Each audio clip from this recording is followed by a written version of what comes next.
Olá, gente. Então, vou continuar com os hexagramas. Eu ia deixar tudo já no vídeo passado, mas algumas respostas de vocês, alguns comentários, me demonstram que tem gente realmente interessada e que está procurando. E tem mais informação, sabe? Aí você vê como essa questão do yin e do yang vai e volta, né? Eu sou yang quando dou informação e vocês são yin quando vocês recebem. Mas quando vocês reagem com comentários, com likes, com consultas, como que for, eu passo a ser yin, estou recebendo, e vocês passam a ser yang. E agora eu passo a ser yang de novo e dou mais informação. É assim que funciona.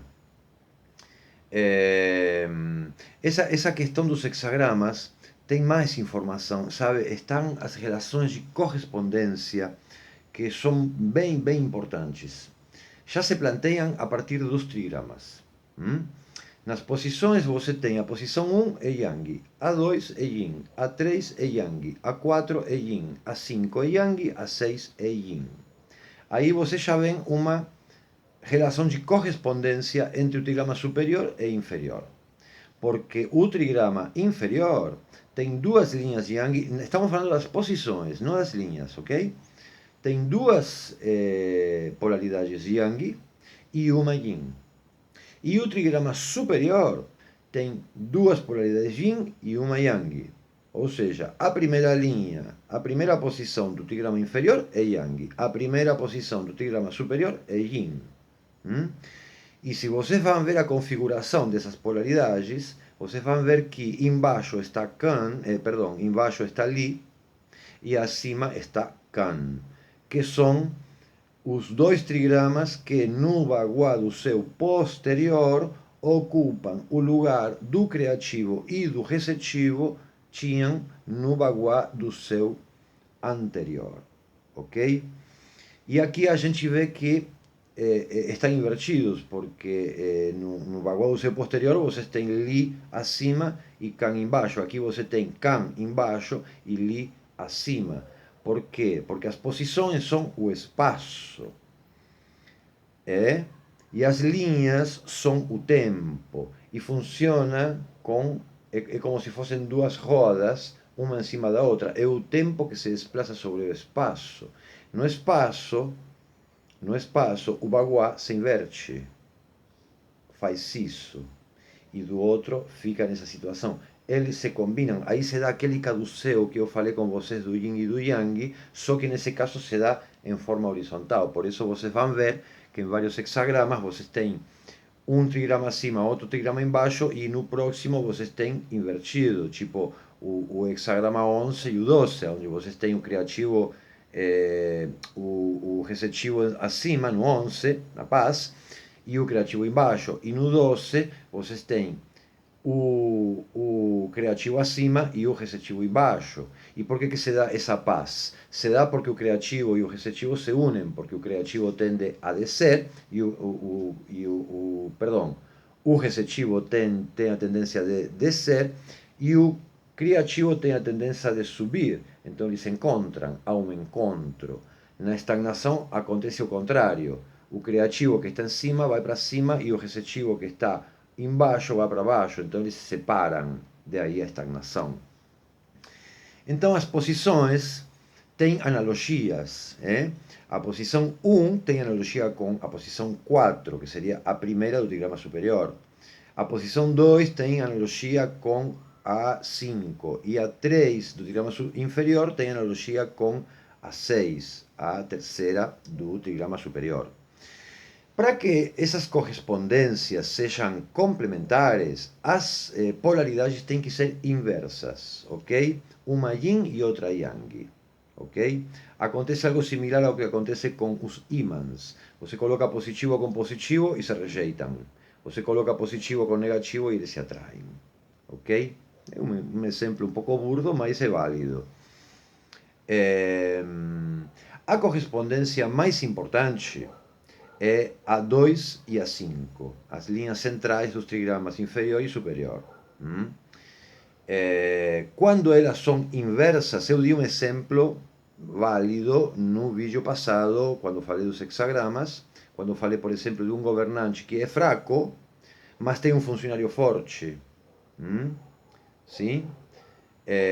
Seria uma situação incorreta, porque um governante fraco é uma linha yin, é uma posição yang. E um funcionário na linha 2 forte seria uma linha yang em uma posição yin. São incorretas, mas tem uma relação de correspondência complementar. Não há antagonismo. Ok? Então, quando as polaridades são inversas, em geral se trata de situações favoráveis. Sempre vocês têm que ter aquela precaução de considerar sempre, gente, o contexto da situação. E o contexto está formado pela natureza do hexagrama, a qualidade temporal do hexagrama, o sentido dele, e a pergunta, ok? Então sempre tenha em consideração esse assunto, porque vai ter hexagramas em que essa situação não vai se cumprir exatamente assim, ok? Depois tem a relação de solidariedade. Nótese que sempre estamos falando de relações, ok? Sempre estamos falando de relações, dentro, fora, mesmidade, outredade, consciente, inconsciente, insistência, existência e todas as que vocês possam imaginar, ok? A relação de solidariedade se dá entre a linha 1 e 4, entre a linha 5 e 4 e entre a linha 5 e 6. A relação de 1 e 4, por exemplo, pode ser o povo com o ministro. Então você tem, por exemplo, uma situação em que o ministro é uma posição yin, né? É yang. E o povo, né? Que é uma posição yang, linha 1, posição 1, né? É fraco. Então ali você tem uma situação onde provavelmente não vai ser bom, porque o ministro vai virar um ditador, ou o ministro decide ir para a guerra e tem um povo fraco. Que acontece ao contrário, um ministro fraco e um povo forte. Você vai ter um ministro fraco, sim, mas vai ter um povo forte que apoia. Enfim, dá para especular muito com isso. Depois tem a relação 5 e 4, o governante e o ministro, o esposo e a esposa. Se são de polaridades inversas, em geral a situação é favorável. Depois tem a relação 5 e 6, o governante com o sábio ou o esposo com o avô, né? Então aí você tem, por exemplo, uma situação onde você tem um governante fraco, né? Tem uma linha yin em uma posição yang, é incorreta. E você tem um sábio forte, você tem uma linha yang em uma posição yin. A relação vai ser boa, vai ser favorável. E se fossem corretas, você vai ter um governante forte e um sábio fraco, que, por exemplo, pode cair em tentações. Está vendo como a situação de favorável e desfavorável tem muita importância a questão da correspondência e a questão da solidariedade, principalmente quando se pergunta sobre o que mais se pergunta, que é sobre questões de casal, sobre questões de amizade, sobre questões de relações empregador-funcionário, empregador-empregado, né? Esse tipo de coisas. Depois tem a questão dos trigramas nucleares, que é todo um mistério.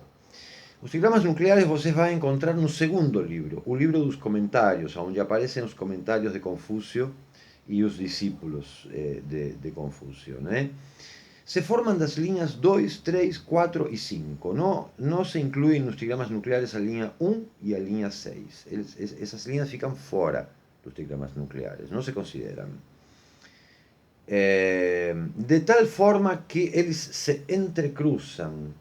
Então, a linha 2 e a linha 5 vai participar do hexagrama primeiro, né? Vai participar do trigrama que corresponde ao hexagrama primeiro, onde os trigramas estão separados, mas também vai participar do trigrama nuclear, aonde estão entrelaçados. E depois tem a linha 3 e 4 que vão participar de três trigramas.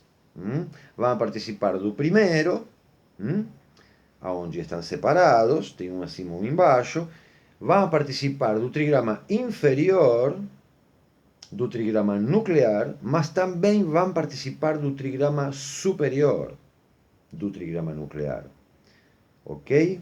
Porque seria a linha 2 do trigrama nuclear, do hexagrama nuclear, aonde você tem que está no meio do trigrama inferior nuclear.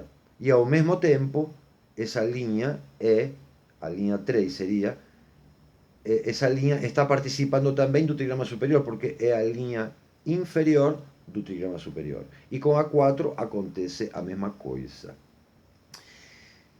Que proporcionam? São úteis, porque eles dão uma informação adicional, sabe?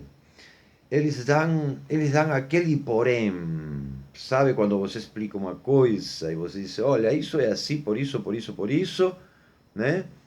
E porém, tal coisa, né? Eles dão um porém, eles dão uma informação adicional que tem influência na resposta.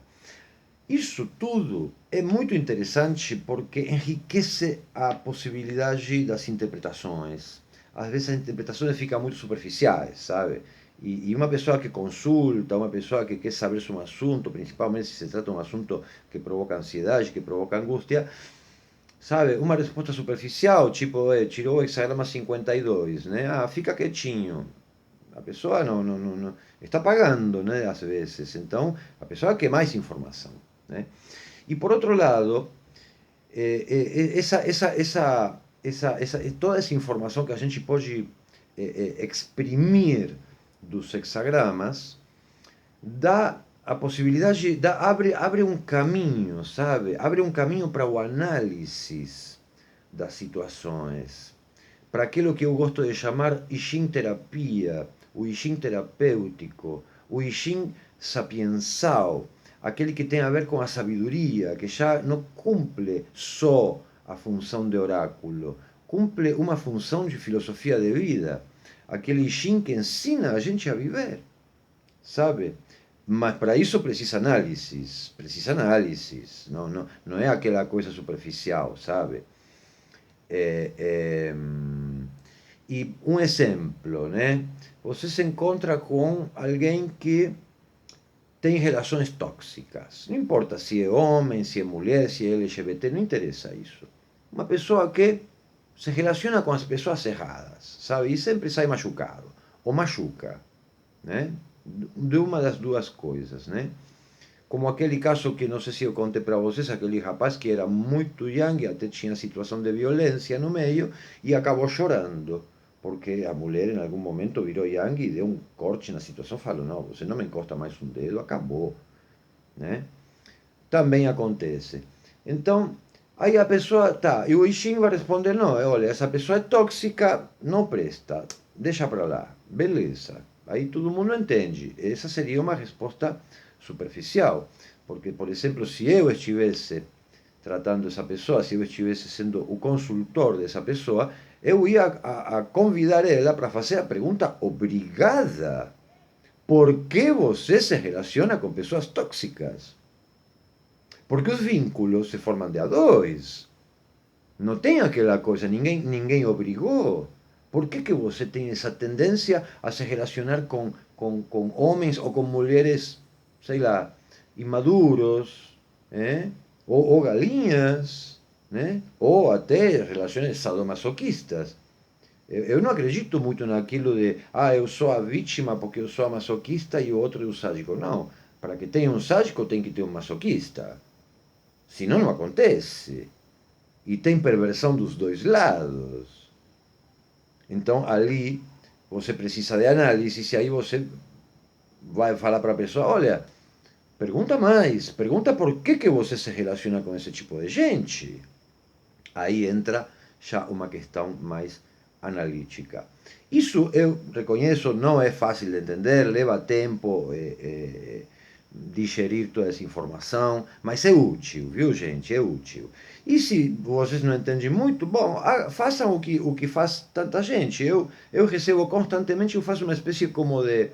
Funciono como uma espécie de supervisor, sabe? Eu supervisiono pessoas que consultam, tanto consultantes comuns, que alguns deles sabem muitíssimo e têm muita experiência com I Ching, e muitas vezes a pessoa me manda a interpretação que ela fez, eu leio a interpretação, às vezes ouço porque me grava tudo, e às vezes concordo com a interpretação, às vezes agrego mais alguma coisa, algum detalhe que passou desapercebido, porque sempre está aquela subjetividade que é traíra,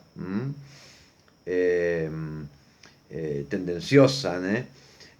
Às vezes não concordo e falo, não, olha, eu acho que você está interpretando isso totalmente o contrário, né? Acontece. E eu faço isso com consultantes, com consultores e até com psicoanalistas, né? Eu tenho casos de psicoanalistas que, por exemplo, principalmente junguianos, né? Mas também de outras linhas de pensamento, que uma análise se estagna, né? Se estagnou, não vai para frente, a pessoa fica rodando como um hamster na rodinha e não vai nem para frente nem para trás. E às vezes uma pergunta do I Ching, duas, três sobre o assunto, destrava. Entende? Porque o próprio psicoanalista, da própria resposta do I Ching, obtém material inconsciente que ele pode levar para a terapia. Saem situações muito interessantes, já falei com vocês, né?